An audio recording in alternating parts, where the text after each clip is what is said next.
안녕하세요. 전 디스트릭트의 최현석입니다.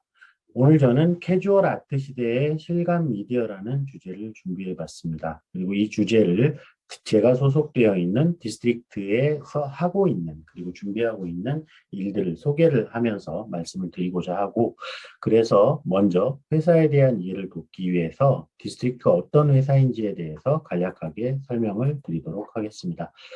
저희 디스트릭트는 아트텍 팩토리라는 비전을 가지고 있고 디지털 미디어 기술을 활용한 컨텐츠를 제작하는 회사입니다. 그리고 이렇게 만들어진 컨텐츠가 혁신적인 공간 경험에 이바지할 수 있기를 기대를 하고 있습니다. 지난 한 해 동안 저희 디스트릭트에서 진행했던 여러 가지 만들었던 영상 비디오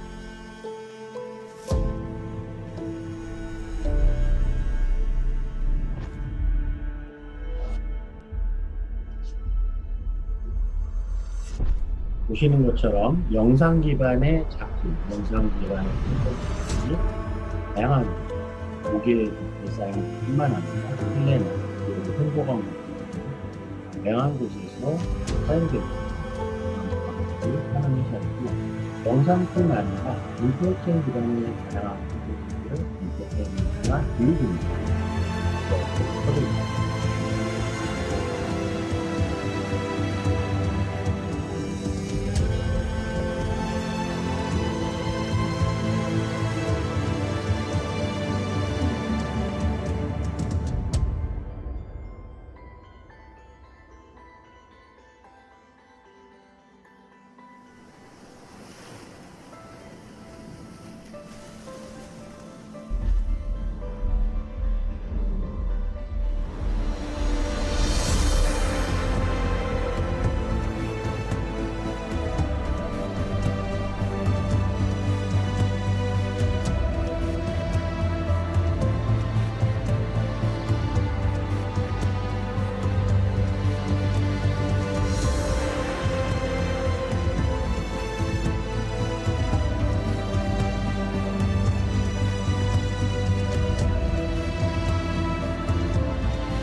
네, 이렇게 영상을 보시고 많은 분들이 오히려 굉장히 많은 영역에 다양한 스펙트럼의 일들을 하고 있는 걸 알 수가 있고, 그래서 더욱 어떤 일을 하는지 모르겠다라는 헷갈린다는 분들이 계신데요. 간단하게는 저희는 두 가지 일을 한다라고 이해하시면 좋을 것 같습니다. 첫 번째는 기업이나 또는 어떤 공공기관을 대상으로 그들이 원하는 그런 컨텐츠와 작품을 만들어주는 커머셜 서비스. 그리고 최근에 저희가 주력하고 있는 두 번째 아트 서비스는 디스트릭트의 이름을 걸고 디스트릭트가 자체 제작하는 라이센스화된 그런 작품을 바탕으로 해서 이런 라이센스를 빌려주는 형식의 비즈니스를 추구하기 위해 만드는 아트 서비스. 이렇게 두 가지 영역을 디스트릭트에서 진행하고 있다라고 이해해 주시면 되겠습니다. 그럼 오늘의 본론인 캐주얼 아트 시대의 실감 미디어로 넘어가면서 첫 번째로 캐주얼 아트 시대란 뭘까에 대해서 이야기를 해보겠습니다. 디스트릭트 내부적으로만 쓰는 용어이기 때문에 잠깐 정의를 하고 넘어갈 필요가 있는데요. 많은 분들이 아시다시피 실감 미디어 기술이 고도화되고, 또한 이 실감 미디어가 확산될 수 있는 환경인 SNS가 활성화됨에 따라서 상업적으로 큰 성공을 거두고 있는 미디어 아트 전시들이 속출하고 있죠. 속속 등장하고 있고요.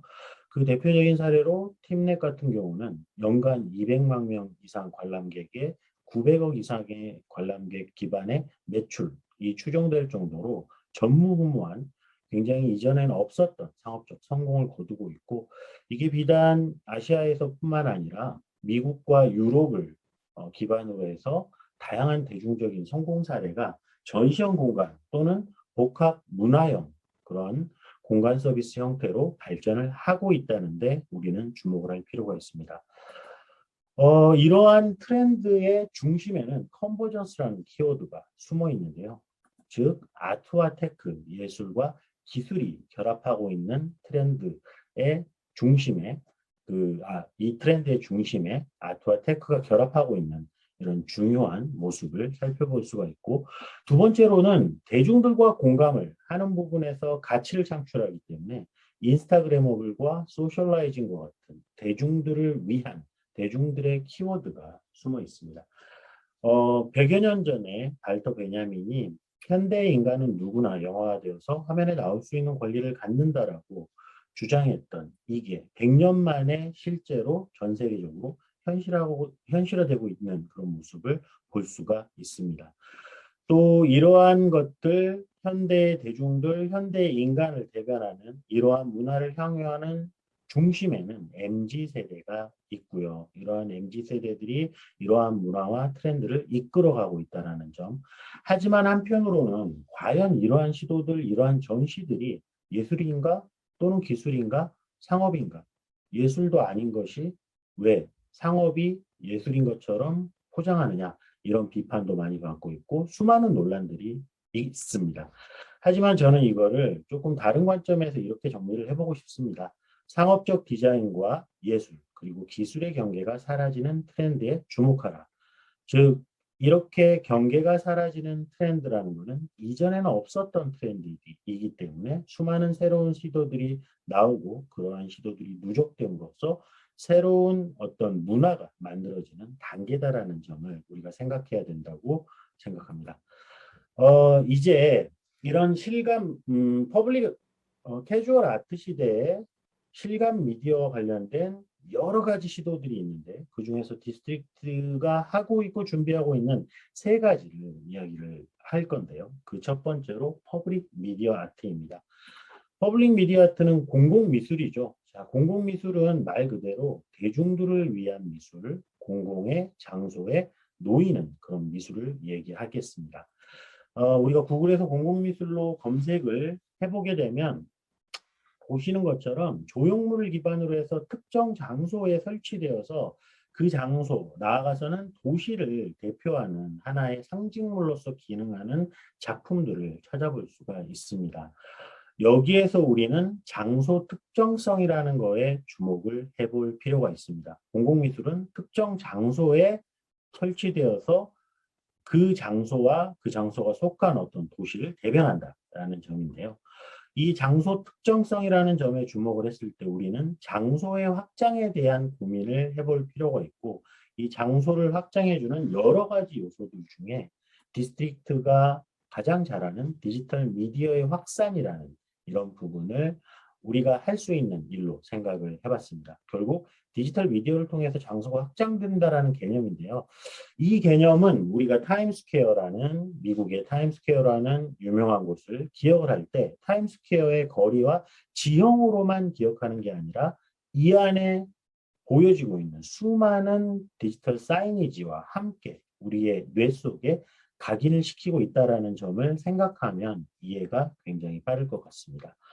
결국 우리가 디지털 미디어의 하나인 디지털 사이니지에 주목을 하겠다라는 건데요. 이 디지털 사이니지는 디지털 정보 디스플레이를 이용한 5개 광고 미디어죠.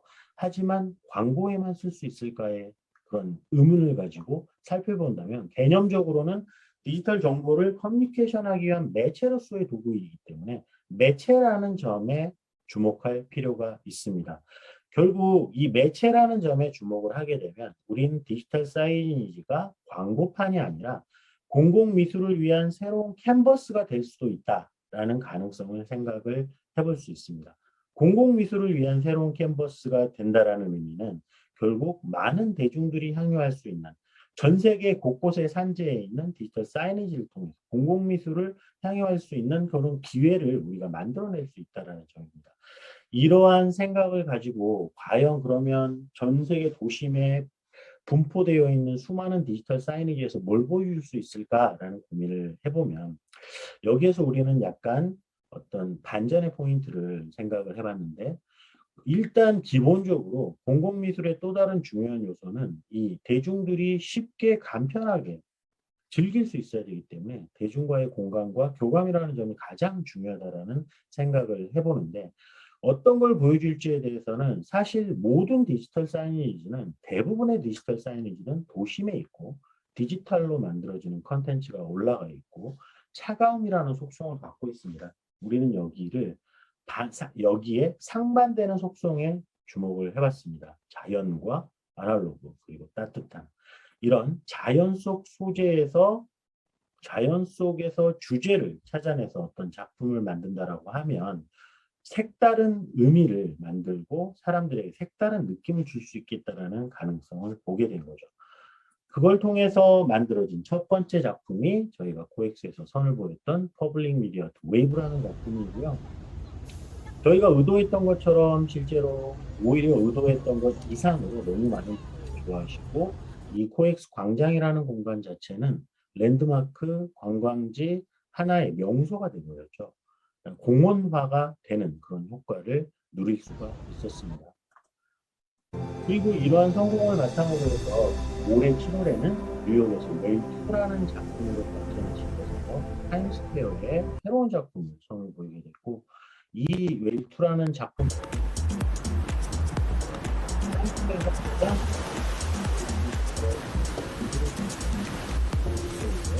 메트로폴이라는 새로운 이러한 일련의 사인 삼아서 이 안에서 만들어지는 대중적인 작품들에 대한 그런 시도가 충분히 있다라는 것에 대한 확신을 가지게 됩니다.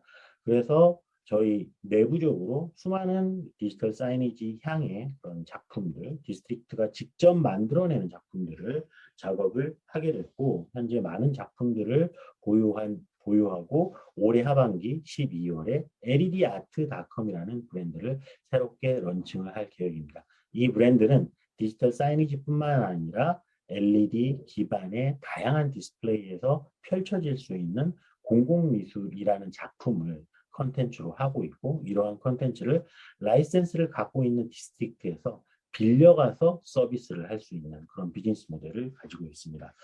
첫 번째 말씀드렸던 게 공공미술, 그걸 미디어 아트로 풀어왔던 퍼블릭 미디어 아트였다면 두 번째 말씀드리고 싶은 실감 미디어에서의 좋은 시도는 디지털 아트라는 영역입니다.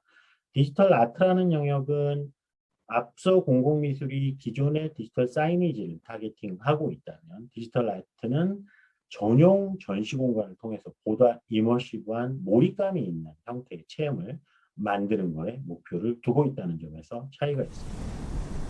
저희가 작년에 롯데뮤지엄이라는 국내 최대의 미디어 전시관의 모습을 영상으로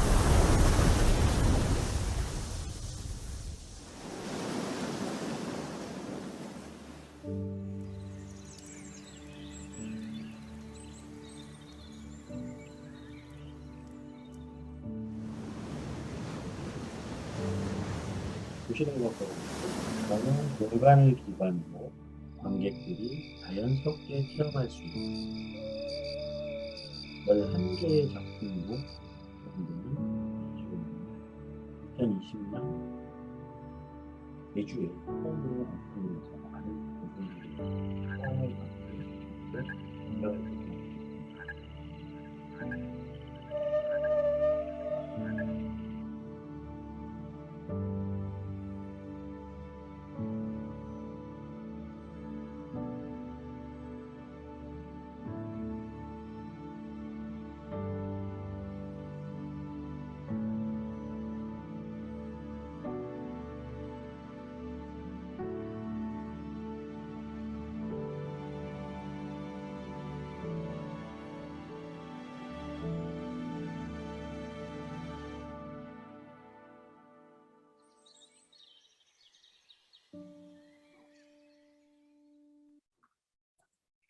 네, 이렇게 만들어진 아르테미지엄은 LED 아트닷컴을 소개하면서 말씀드렸던 자연이라는 거에서 주제를 발전시켜서 시공을 초월한 자연이라는 이터널 네이처라는 컨셉을 가지고 있고, 어떤 앞서 설명드렸던 캐주얼 아트 시대의 트렌드에서 가지고 온 인스타그램 오브 이머시브 아트, 시청각의 조합, 라이트와 사운드의 조합이라는 것들을 중요한 방향성으로 설정을 해서 비더 아트 테이크 앤 쉐어라는 슬로건으로 대중들이 쉽게 예술에 참여하고 경험할 수 있도록 구성하는 걸 목표로 했습니다.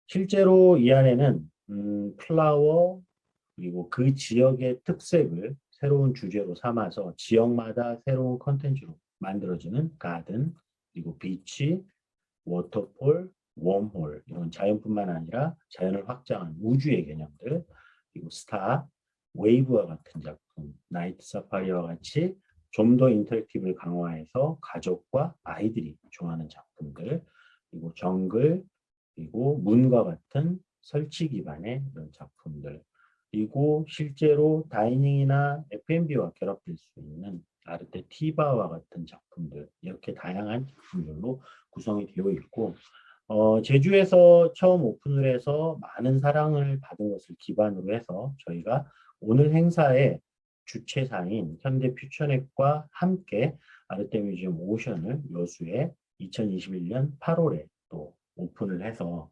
많은 분들로부터 관심을 받고 있습니다. 그리고 올해 12월에는 아르테미지엄 밸리라는 새로운 소주제로 강릉에 또 그랜드 오픈을 예정을 하고 있고요. 이렇게 강릉의 밸리, 오션의 여수, 그리고 아일랜드의 제주와 같이 그 이터널 네이처라는 하나의 큰 주제 안에서 각 지역의 특징을 반영한 새로운 소주제를 가지고 확산을 하고 있습니다.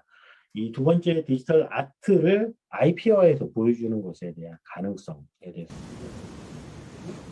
이러한 작업의 백그라운드에서는 에이스틱스라는 작가 유닛이 사실 저희가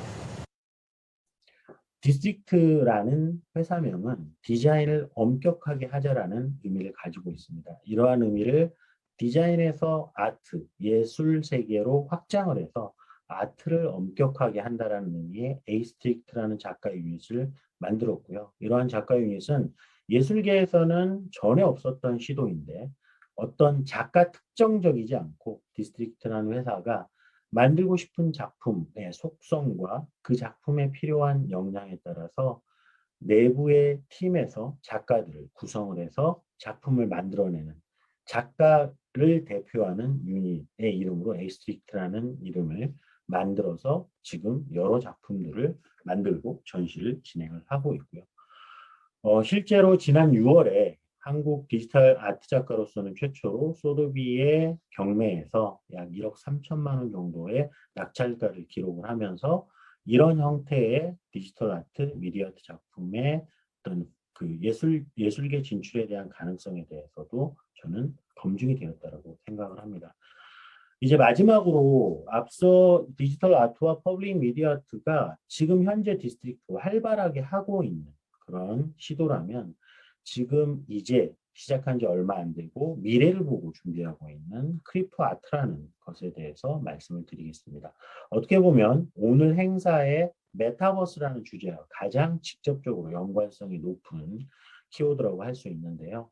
크립토 아트라고 하면 우리가 디스트릭트에서 정의하기로는 디지털 암호화폐와 예술이 결합된 형태, 블록체인과 거기에 디지털 미디어가 결합됐다라는 거가 중요한 포인트입니다. 그래서 디스트릭트의 강점인 디지털 미디어라는 게 들어가기 때문에 크립토 아트에서도 디스트릭트는 앞으로 굉장히 비저너리한 여러 가지 실험들을 할 수 있을 거라는 기대를 하고 있습니다. 실제로 크립토 아트라고 하면 아마도 여기 많은 분들이 2021년 3월 크리스티 경매로 한화 약 780억 원 정도로 낙찰이 되었던 비프의 에브리데이즈라는 작품을 기억하실 겁니다. 실제로 어마어마한 낙찰가로 현존하는 작가 중에 가장 비싼 작가로 등극하게 된 이 비플이라는 비플의 에브리데이즈라는 그런 작품을 통해서 NFT, 크립토 아트, 메타버스라는 키워드에 대해서 관심을 가진 분들도 많이 있을 건데요. 이런 엄청난 이벤트와는 상반되게 사실은 이 작품을 구매한 구매자는 디지털 파일과 무한 저작권만을 소유한다라는 점, 이런 점에서 바로 예술적, 상업적으로 이게 과연 가치가 있느냐 또는 비즈니스적으로 가치가 있느냐에 대해서는 아직까지도 논란이 일고 있고 끊임없이 의문이 제기되고 있습니다. 리스크가 있다라는 거죠. 한편 크립토 아트의 특징을 좀 살펴보면 대표적인 크립토 아트 작품들은 보면 키치하거나 반사회적이거나 초현실적, 남성적인 디자인적인 특징을 갖고 있습니다. 결국 그들만의 좀 독특한 작품 세계를 구축한다는 특징, 보시는 작품들이 크립토 아트 쪽에서 경매가 기준으로 가장 인기가 있었던 이런 작품들인데 방금 말씀드렸던 작품의 특징들을 여기서 찾아보실 수가 있습니다. 또한 크립토 아트의 특징으로 팬, 투자자, 아티스트의 폐쇄적 커뮤니티 속에서 아직 활동을 한다는 점. 아티스트 간 연대를 위주로 하는 활동을 활발하게 하고 있고, 보시는 퍼스트 서퍼와 같은 작품도 많은 아티스트들이 동시에 참여를 해서 이 안에 들어가 있는 배경과 캐릭터들을 함께 작업을 하는 이런 방식의 작업들을 즐겨 하고 있다는 점이 있습니다. 그렇기 때문에 현존하는 메가 갤러리의 아티스트들, 예를 들면 뭐 존 제라드 같은 페이스 갤러리에서 활발하게 활동하는 아주 유명한 작가들이 올해 크리파스 씬에 데뷔하기 위해서 굉장히 많은 노력을 하고 있는데 존 제라드가 웨스턴 플래그라는 기존의 너무도 유명한 작품을 그대로 크리파스 씬에 올렸던 사례입니다. 하지만 이렇게 올렸던 작품은 크리파스 씬에서는 원래 기존의 어떤 작품이 받았던 찬사에 비해서는 그만큼의 관심을 아직 받지 못하고 있다는 점에 우리가 주목할 필요가 있다고 생각합니다. 그래서 결국 크립토 아트 씬의 그들만의 리그, 독창적인 스타일, 폐쇄적인 커뮤니티라는 특징을 이해할 때만이 우리가 크립토 아트에서 효과적인 또 성공적인 시도를 할 수 있다는 고민을 해보는 거고요. 그 성공적인 고민의 또 중요한 한 방향성으로는 오프라인으로의 확장, 기존의 크립토 아트가 디지털 안에만 숨어 있다라면 이걸 오프라인으로 확장할 수 있어야 된다는 점.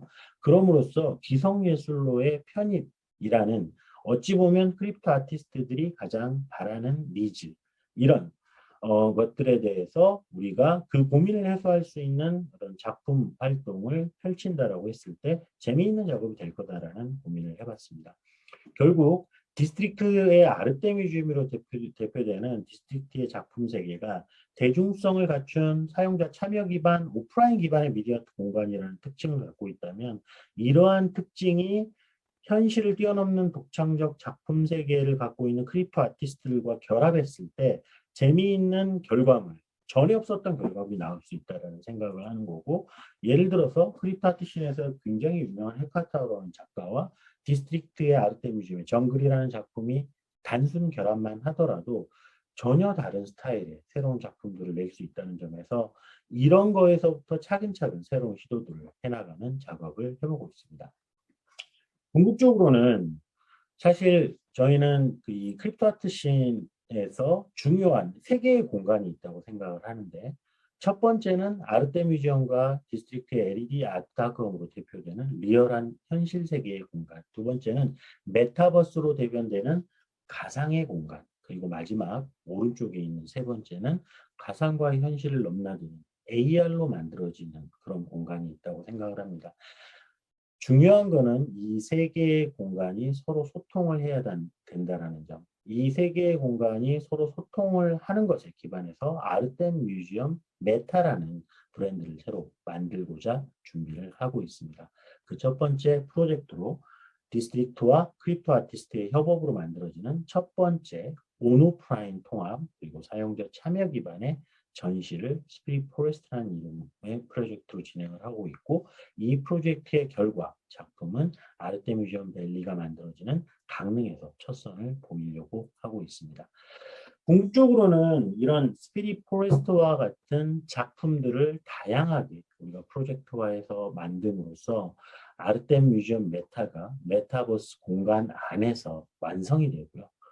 이 아르테 뮤지엄 메타와 소통하는 아르테 뮤지엄 밸리와 같은 오프라인의 디지털 아트 공간, 이 두 공간이 서로 인터랙션 하는 개념을 갖고 있는 새로운 예술을 체험할 수 있는 공간을 지향하고 있습니다. 여기서 중요한 온오프라인이 서로 소통한다는 점. 그리고 두 번째는 사용자들이 참여한 결과에 따라서 오프라인이든 온라인이든 그 작품이 계속해서 진화한다는 점.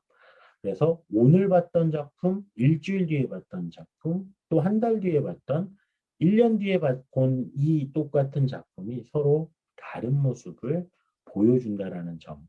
그래서 작품의 진화와 온오프라인의 소통이라는 점에 굉장히 중요한 방향성을 두고 아르테 뮤지엄 메타 프로젝트를 진행을 하고 있고, 지금 저희가 사실은 3개월 정도, 시작한 지 3개월 정도 되어서 이 초기 단계의 프로젝트를 진행을 하고 있는데, 저희는 2021년 3월 정도 이후에 아르테미지엄 밸리와 메타버스 공간 플랫폼 안에서 이 우리가 생각하는 새로운 개념을 여러분들께 선을 보일 수 있을 거라고 기대를 하고 있습니다. 이렇게 중요한 온오프라인이 서로 넘나드는 형태의 경험, 사용자 참여 기반의 작품의 진화라는 것이 저는 예술에서 굉장히 중요한 메타버스가 지금 현재는 오프라인의 어떤 전시를 그대로 카피하고 오프라인의 어떤 서비스, 엔터테인먼트를 그대로 카피하는 데 멈춰 있다면 그 다음 단계는 온라인과 오프라인의 상호작용이라는 걸 컨셉으로 해서 만들어지는 아이디어들이 대중들에게 결국은 소구할 수 있다고 저는 생각을 합니다. 그게 예술 쪽에서는 이 개념과 같은 방향으로 가는 게 또 하나의 훌륭한 실험이 될 거라고 확신하고 내년 3월 이후에 꼭 좋은 결과를 여러분들께 선을 보이도록 하겠습니다. 네, 지금까지 제가 간략하게 디스트릭트가 하고 있는 세 가지 실험을 통해서 실감 미디어의 가능성, 대중성, 그리고 메타버스와의 연결성 이런 것들을 설명을 드렸는데요.